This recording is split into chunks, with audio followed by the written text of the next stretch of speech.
Salam alaikum, je suis Amira Azzdin du groupe composé de Mademoiselle Soukaina Bouhmadi et Mademoiselle Soukaina Ghallab, encadré par Monsieur Khalid Joundi.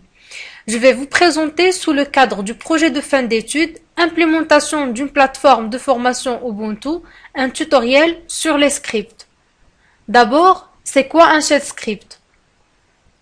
Un shell script est une liste d'instructions contenues dans un fichier. C'est le programme que tout utilisateur d'Unix utilise. C'est celui qui prend les commandes de l'utilisateur et les passe généralement au système d'exploitation pour être exécuté. Maintenant, on va faire un exemple d'un script. On ouvre un terminal. On montre comme un super utilisateur. Et maintenant, script, entrée, un test, par exemple, j'écris mon premier script, CTRL O pour enregistrer, entrée, CTRL X pour quitter. Si on veut exécuter ce script, on fait / mon script, entrée, permission des nights. Parce qu'on n'a pas donné le droit d'exécution au fichier mon script. Fait ls-l, voilà le droit. On n'a pas le droit d'exécuter. Mais il est toujours possible de forcer l'exécution avec la commande plus le nom du script. Voilà, le script est exécuté. Mais pour donner le droit d'exécution à un fichier, on utilise la commande chmod plus x plus le nom de script.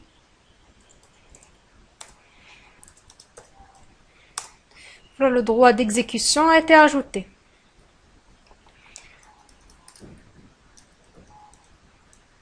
Maintenant, on peut exécuter le script.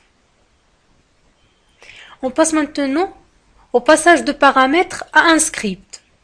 Les variables passent au script sur la ligne de commande sont accessibles par les variables réservées $1 pour le premier argument, $2 pour le deuxième argument et ainsi de suite.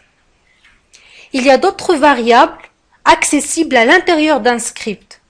On a $0, le nom du script, $étoile, la liste des paramètres, $dièse, le nombre de paramètres, $, le numéro du processus en cours d'exécution, $point d'interrogation, la valeur de retour de la dernière commande.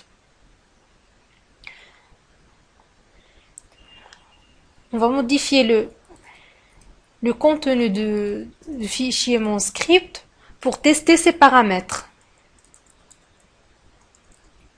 Par exemple, le nom du script et on fait par exemple mon script et $0 pour afficher le nom du script. Il y a eu $dièse paramètres.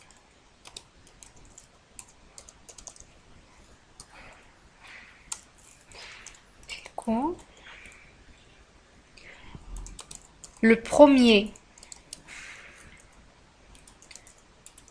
paramètre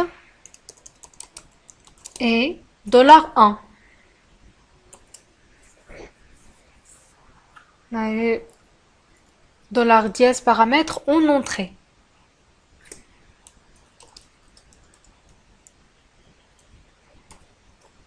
CTRL O pour enregistrer, entrée, CTRL X pour quitter.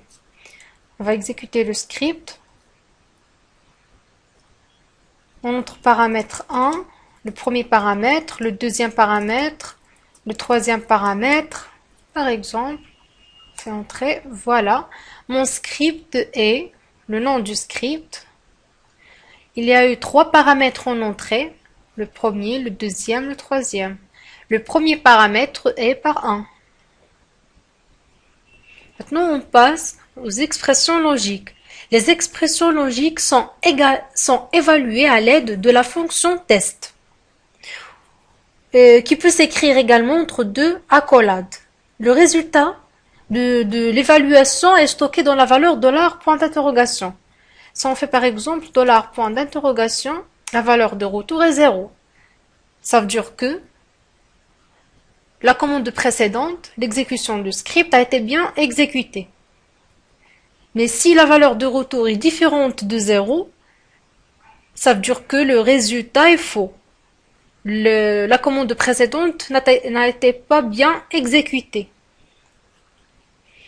On fait un test. L'option "-f", c'est pour vérifier que. On fait un test pour vérifier l'existence du fichier mon script. On fait test. L'option "f", c'est pour vérifier l'existence du fichier et que c'est un fichier. Plus le nom du fichier, script, mon script, fait entrer, echo $point d'interrogation, la valeur de retour est 0. Parce que le fichier mon script, il existe et c'est un fichier. Si on fait un test pour vérifier que si le fichier mon script existe et que c'est un répertoire avec l'option "-d", entrée, fait echo $point d'interrogation, la valeur de retour est différente de 0. Parce que le fichier mon script n'est pas un répertoire, c'est un fichier. Les expressions logiques peuvent être combinées par des opérateurs logiques. AND, c'est et, ou bien ou. Il est possible également d'utiliser les connecteurs "-a", AND, et "-o", ou. On va créer un fichier nommé fichier.txt, entrée. Voilà, le fichier a été créé. On fait un test pour tester que les fichiers mon script et fichier.txt existent et qui sont des fichiers. On va faire ce test à la fois. Test-f, l'option "-f", c'est pour vérifier que le fichier existe et que c'est un fichier. Mon script and test -f fichier.txt, entrée, echo $point d'interrogation, la valeur de retour est 0. Ça veut dire que les deux tests sont vrais. Mais si on fait un test pour vérifier que le fichier .txt existe et que c'est un répertoire, avec l'option -d, on remplace et par ou.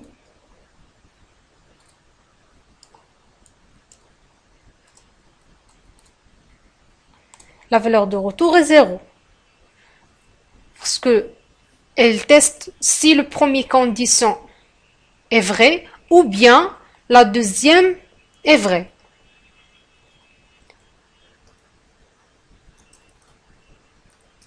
Si on fait AND,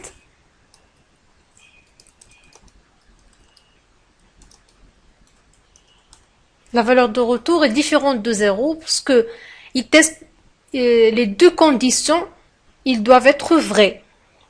Il y a d'autres options de la commande test. On a déjà vu -f, -d, on a -b pour vérifier que le fichier existe et que c'est un fichier de type bloc. -e pour vérifier que le fichier existe indépendamment de son type. -r pour vérifier que le fichier est lisable. -w pour vérifier que le fichier est inscriptable. -x pour vérifier que le fichier est exécutable. On a vu dans cette vidéo les scripts, les paramètres d'un script et les expressions logiques. Nous verrons dans une prochaine vidéo un tutoriel sur les boucles.